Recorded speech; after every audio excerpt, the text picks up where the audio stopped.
Quisiera decir que mi último libro, Más allá del dolor, es un libro que ya está a disposición de las personas en el Perú, en las librerías adventistas del Perú y también en los Estados Unidos vía internet. Este libro habla de que más allá del panorama sombrío que vemos, de las dificultades financieras, de los problemas de falta de empleo, de este coronavirus, del temor, de la zozobra que se apodera del ser humano, más allá de todo eso hay esperanza. La mano poderosa de Dios siempre está guiando la vida de sus hijos. Es un libro lleno de historias de gente que pasó por el Valle del Dolor y salió finalmente victoriosa. Bueno, vamos esta semana a hablar del poder de la oración en la conquista de almas para Cristo. Antes de pensar en buscar traer personas para Cristo, creo que tenemos que pensar en nosotros mismos, en nuestro crecimiento espiritual. El asunto es que no hay crecimiento espiritual si no aprendes a pasar tiempo a solas con Dios, conversando con Él, hablando con Él, caminando en la calle con Él, en tu corazón, conversando mientras manejas tu carro, mientras realizas otro tipo de actividades. Todo lo que haces en la vida, tú puedes dirigirlo hacia Dios y estás conversando con Él. Al fin de cuentas, queridos, nosotros podemos acercarnos de las personas con amor, conquistar la amistad de ellas, lo que quieras, darle nuestro testimonio personal, enseñarles la palabra de Dios, en fin. Pero hay algo que no podemos hacer y es transformar el corazón de las personas.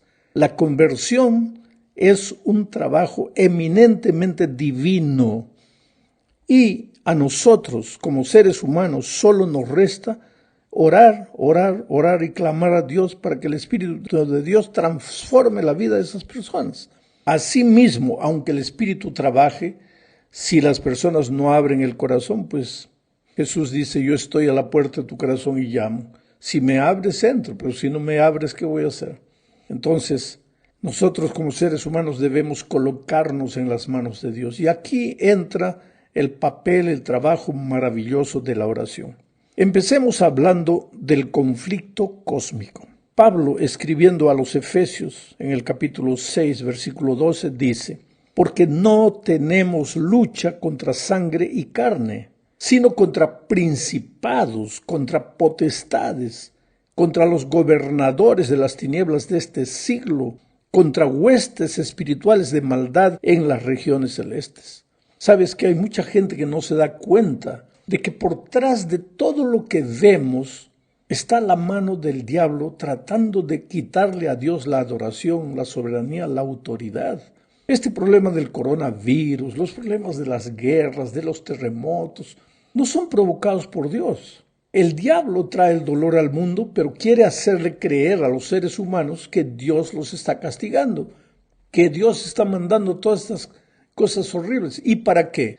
Para hacer que el hombre se rebele más contra Dios, para hacer que el hombre piense, ¿dónde está Dios? ¿Por qué me abandonó? ¿Por qué se fue de mi vida? ¿Por qué escucha la oración de los otros, pero no escucha mi oración? En fin, ahí cuando una persona reacciona de esa manera delante del dolor, delante de la tribulación, pues el diablo da la carcajada, porque dice, finalmente yo gané, yo vencí, porque yo provoqué todo esto y ahora el ser humano le está echando la culpa a Dios. Entonces, nuestra guerra no es contra sangre, no es contra carne, es contra fuerzas invisibles de las cuales a veces ni tenemos conciencia. Y en esta lucha espiritual, pues solo una fuerza espiritual, solo que esa fuerza espiritual no está en nosotros. Esa fuerza viene de Dios y es por eso justamente, porque nuestra guerra no es contra sangre ni carne, que necesitamos ir a Jesús. Yo encuentro muchas veces personas que luchan, aplican su dominio propio, su fuerza de voluntad. Muchas personas que cambian completamente el régimen alimenticio para tratar de ganar fuerzas para vencer el mal. No, querido.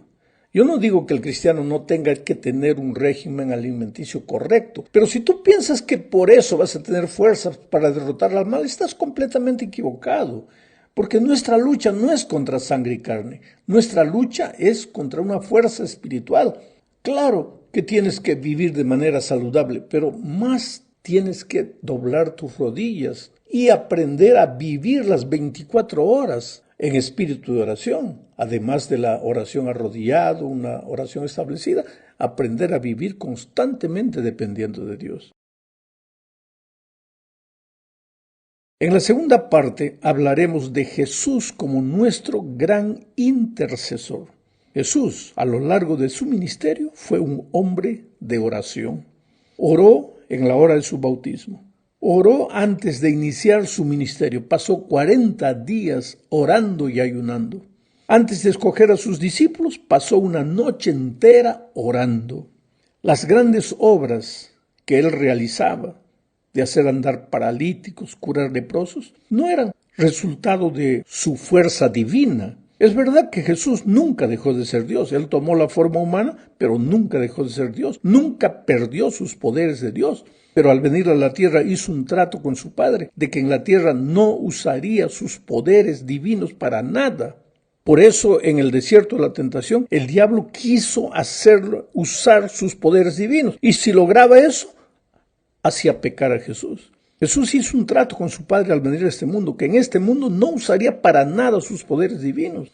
Por lo tanto, las grandes obras de victoria sobre el pecado y las grandes obras maravillosas de curación, milagros que hizo, lo hizo en el poder de su Padre. ¿Por qué? A través de la oración.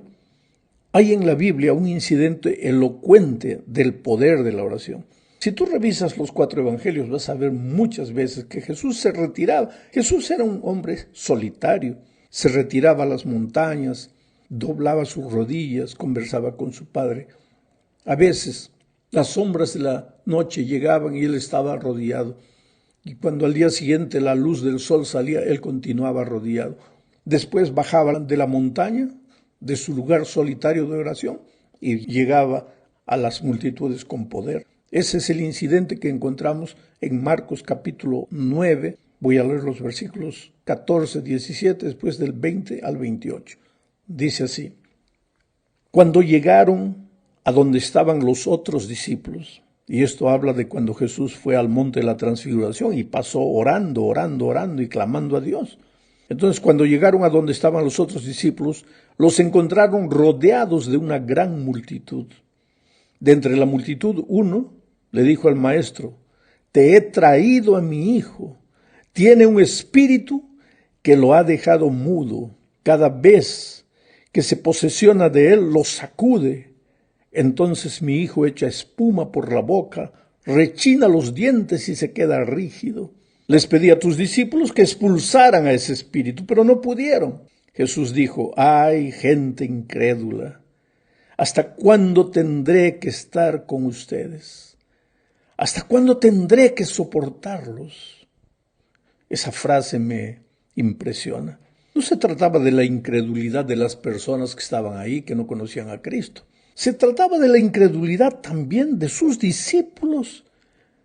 ¿Qué tipo de incredulidad? ¿Acaso no lo seguían, no creían en él? Creían en él, pero no creían en sus palabras, porque él ya les había enseñado muchas veces acerca del poder de la oración, pero esa gente trató de sacar al espíritu inmundo, esos discípulos, con sus fuerzas, usando tal vez palabras, pero no consiguió. Por eso Jesús quedó triste y dijo: ¡ay, gente incrédula! ¿Hasta cuándo tendré que estar con ustedes? ¿Hasta cuándo tendré que soportarlos? Tráiganme al muchacho. Cuando Jesús vio que la multitud se agolpaba, dice el texto, reprendió al espíritu inmundo y le dijo: Espíritu sordo y mudo, yo te ordeno que salgas de este muchacho y que nunca vuelvas a entrar en él. El espíritu salió gritando y sacudiendo con violencia al muchacho, el cual quedó como muerto. En efecto, muchos decían: está muerto, pero Jesús lo tomó de la mano, lo enderezó y el muchacho se puso en pie. Ahora, cuando llegaron a la casa, cuando Jesús entró en la casa, dice el relato, sus discípulos le preguntaron a solas: ¿por qué nosotros no pudimos expulsarlo? Jesús les respondió: estos demonios no salen sino con oración. Estos demonios solo salen con oración. Oh querido, cuando un hijo de Dios se arrodilla, los poderes de las tinieblas tiemblan. A lo largo de mi vida yo he vivido momentos difíciles. Yo estaba en Itapecerica de la Sierra, en San Pablo, en una campaña evangelística. El pastor iba a bautizar a un candidato antes de la predicación y de repente el diablo tomó posesión de aquella mujer. Y la mujer con una fuerza descomunal agarró al pastor y lo sumergió en el agua. Y la gente pues quedó asustada. En ese momento yo tomé el micrófono y le dije a todo el público, debería haber unas 6,000, 7,000 personas. Este es el momento de orar. Clamamos a Dios todos juntos. Y de repente la mujer perdió las fuerzas. Entonces yo le dije al pastor, ¿puede bautizarla? El pastor levantó la mano, hizo la declaración del bautismo. Aquella mujer salió del agua transformada, abrazó al pastor. Esa mujer había sido una hechicera, lo que en Brasil le llaman una madre de santo. Había conocido el evangelio, había renunciado todo y aceptado a Jesucristo, y ahora en la hora de su bautismo el diablo la agarra y la amenaza de muerte. Y 25 días después ella muere en un accidente de tránsito. Por eso te digo que nuestra fuerza, nuestra lucha, nuestra batalla no es contra fuerzas físicas.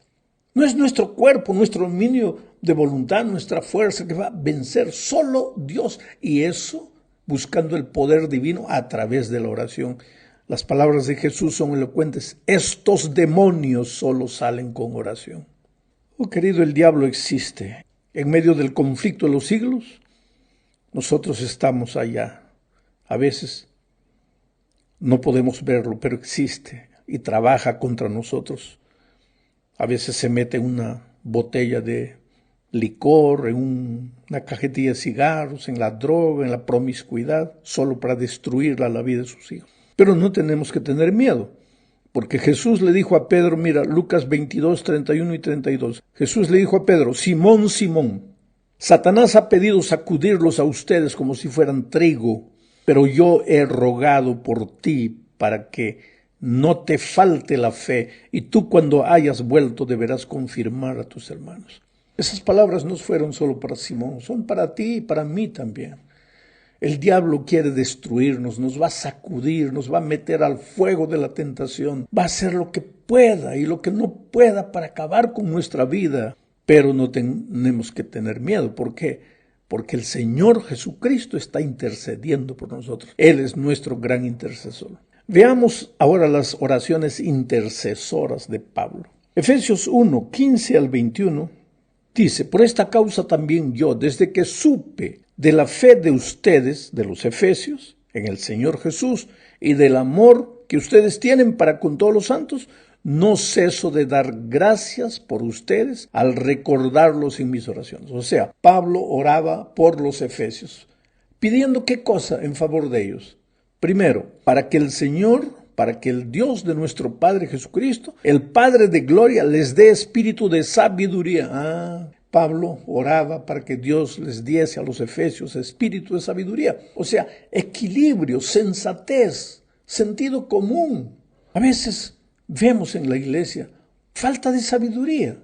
Se toman decisiones completamente inmaduras o se toman posiciones inmaduras. ¿Cómo necesitamos de sabiduría?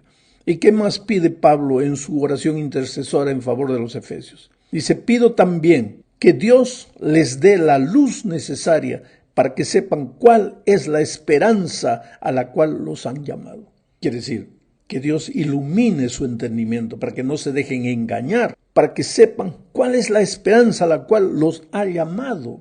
Hoy día hay muchas corrientes engañadoras y los engañadores no vienen con cara de diablo, porque si no, todo el mundo escaparía, todo el mundo correría. Los engañadores vienen con cara de ángel para engañar, para hacerte asustar, para hacerte creer. No, que los líderes están equivocados. No, que la iglesia tiene que cambiar, que la estructura tiene que cambiar. No, que esto, no, que aquello. El Espíritu de Dios es manso.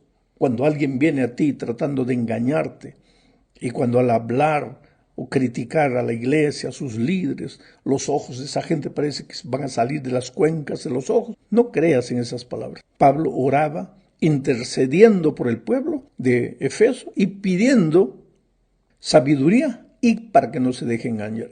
Y continúa diciendo, ¿y cuál la supereminente grandeza de su poder para con nosotros?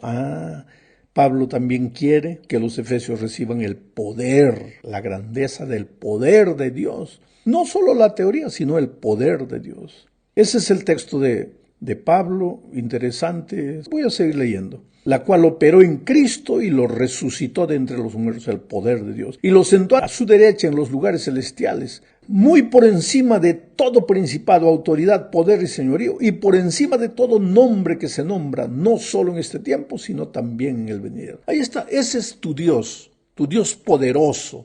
Entonces, cuando el diablo viene, ¿por qué tienes que tener miedo? ¿Por qué tienes que temblar? ¿Por qué tienes que vivir sujetado a las riendas del enemigo, esclavo del enemigo, esclavo de tus pasiones, si tu Dios es todopoderoso y grande? Pablo también intercede por los filipenses de una manera extraordinaria, clamando a Dios para que la gracia de Dios acompañe a los filipenses, para que el espíritu misionero no los abandone, para que el poder de Dios caiga sobre ellos. Bueno, en la cuarta parte hablaremos ahora de los poderes invisibles de la oración. El conflicto de los siglos a veces, querido, es invisible a nuestros ojos. Hay muchas cosas que nosotros vemos y percibimos, pero hay otras que escapan a nuestro entendimiento. Por ejemplo, Daniel estaba preocupado con el cumplimiento de la profecía que había recibido. Él mismo no lo entendía y clamó por la ayuda divina y oró, pero la respuesta no llegaba hasta que finalmente el ángel del Señor apareció. Y mira lo que le dijo en Daniel 10, 12 al 14. Entonces aquel hombre, el ángel, me dijo, no tengas miedo, Daniel, porque tus palabras fueron oídas desde el primer día en que dispusiste tu corazón a entender y a humillarte en la presencia de tu Dios. Ahora, yo pregunto, paro de leer el texto aquí. Si Dios oyó su palabra desde el primer día que él clamó, ¿por qué demoró en llegar el ángel? Aquí viene la respuesta. Sigamos leyendo el texto. Precisamente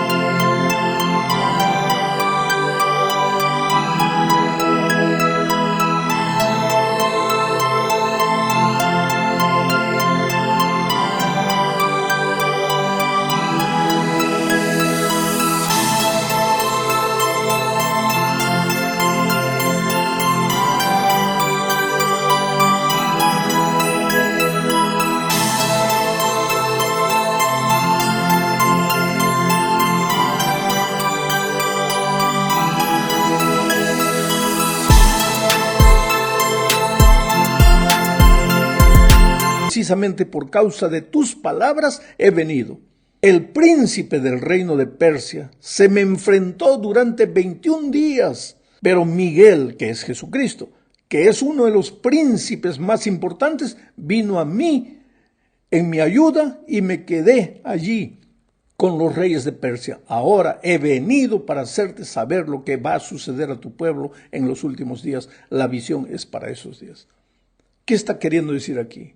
El ángel fue enviado por Dios para ayudar a Daniel, pero en el camino el diablo, el príncipe de Persia, es el diablo, lo agarró. Lo impidió de llegar a nosotros. 21 días de lucha hasta que Miguel, el propio Señor Jesucristo, vino, ayudó al ángel a destruir las fuerzas del mal y el ángel pudo llegar a Daniel. Ahora, tú no ves eso con tus ojos, la lucha terrible que hay entre los bastidores. Los ángeles del demonio con los ángeles de Cristo, luchando constantemente. Cuando el diablo viene con sus ángeles a destruirte, ¿tú crees que Jesús se queda en manos cruzadas? No, envía sus ejércitos para ayudarte. Hay una lucha terrible entre ellos, solo que nuestros ojos no perciben nada de eso. Bueno, llegamos al fin de este estudio hablando del foco de la oración. Además de orar por nosotros, querido, debemos aprender a orar por las otras personas, especialmente por los amigos y familiares que deseamos llevar a Jesús. Job 42, versículo 10, dice lo siguiente: y quitó Jehová la aflicción de Job cuando él hubo orado por sus amigos, y aumentó al doble todas las cosas que le habían sido quitadas. ¿Qué pasa? Job perdió todo, el diablo le quitó todo. Le quitó hasta la salud, estaba todo sarnoso. ¿Tú crees que Job oraba? Claro que oraba. ¿Y en qué consistía su oración? Oh Señor, bendice, me ayuda, me sana, me cura, me devuélveme lo que el diablo le quitó. Job era un ser humano, como cualquier ser humano. Muchas veces hasta vaciló. No negó, no perdió la fe, pero vaciló. Suplicó a Dios y nada. No respondía. Parece que Dios no respondía. Pero entonces Job dejó de orar por él y empezó a orar por sus amigos. Y ahora viene el texto y dice, y quitó Jehová la aflicción de Job cuando él hubo orado por sus amigos. O sea, la oración intercesora tiene un poder tremendo. Mientras Job estaba pidiendo su...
Solo por él, nada sucedía. Cuando empezó a orar por los otros, sucedieron las cosas maravillosas. Oh querido, no te canses de orar, sigue orando.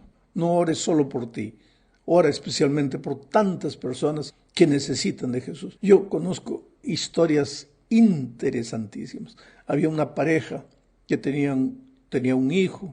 El hijo nació en la iglesia, creció, se fue, no quería saber nada de Dios, nada de la iglesia. Inclusive porque los padres hablaban tanto con él acerca de la iglesia, de Jesús. Él se fue a una ciudad distante, 1000 kilómetros de los papás, para que no lo molestasen. Ahí se entregó a la borrachera, a la promiscuidad, en fin, tenía dinero, malgastaba la vida. Un sábado a las 11 de la mañana, él estaba en la playa, ahí borracho, medio ebrio, cuando sintió que se moría. Cayó fulminado. Lo llevaron al hospital, en fin, se le había bajado la presión. Esa noche, él llamó a los papás y les dijo todo lo que había sucedido con él. Y ellos preguntaron a qué hora fue.